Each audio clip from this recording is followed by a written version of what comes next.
Utah State women's basketball lost a close game to the Air Force Falcons in an afternoon matchup at the Spectrum on Wednesday. Hundreds gathered in a protest on Monday at the Cache County Administration and Visitors Bureau. There is a national shortage of air traffic controllers, an issue highlighted by the crash in D.C. We have a new president in office. Monday was a historic day for the United States. Kelly Winter gives us a look. Welcome to ATV Sports. I'm Laura White. You'll be hearing more about basketball making Utah State history in just a bit, but for now, let's take a look at a different matchup. On Wednesday, Utah State men's basketball team had a big night from behind the three-point arc against Nevada, but was it enough to get the win? Construction has started for a new vet science building at Utah State University. All that and more, this is ATV News.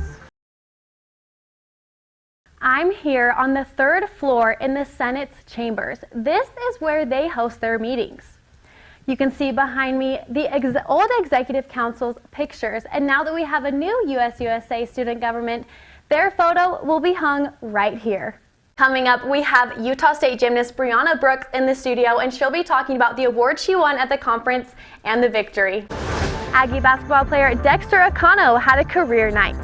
In sports, I'll show you why number 7 was the number of the night. When dealing with test anxiety, experts say you can take a break from studying, like taking a walk outside, making sure you get some rest, and creating a study plan to prepare for your final. It's all just a balancing act, and you don't have to do it alone. Throughout your 5 years here at Utah State, you have accumulated 24 titles, actually tying the school record with 7 beam titles in one season this year.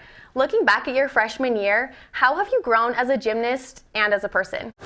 Coming up in sports, men's basketball tied the record for the 6th best three-point shooting performance in program history. We are here with Utah State softball catcher Grace Matei, who was recently named Mountain West Softball Player of the Week. So Grace, how did you get into softball? whether it's late night cramming sessions, studying every possible chance you get, or surviving off energy drinks to keep up with your workload. Like I'm studying all the time and doing homework all the time, and I just have no time for anything else. Brooklyn Love says studying and stressing takes up all of her time. Especially like coming up into this next month, school gets so busy, you have all these projects and tests that I have to study for. As students head in to begin taking their tests, really good, clear the palate. counselors on campus prepare to help students. It's nice to have somebody to listen to you and to help you. When dealing with test anxiety, experts say you can take a break from studying, like taking a walk outside, making sure you get some rest, and creating a study plan to prepare for your final. It's all just a balancing act, and you don't have to do it alone.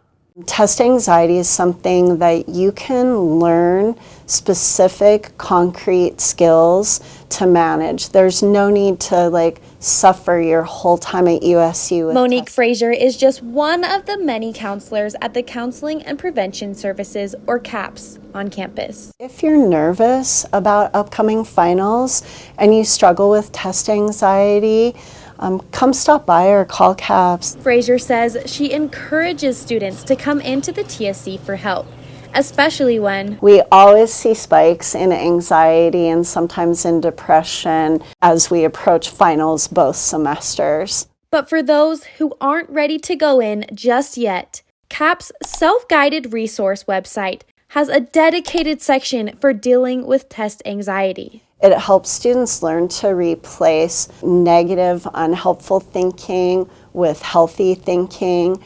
It looks at how our bodies respond to anxiety and how to calm them down. Professors have given me. Love says counseling gave her coping mechanisms to help her handle her anxiety. People are really there to help you, and that you really do need help sometimes. Laura White, ATV News.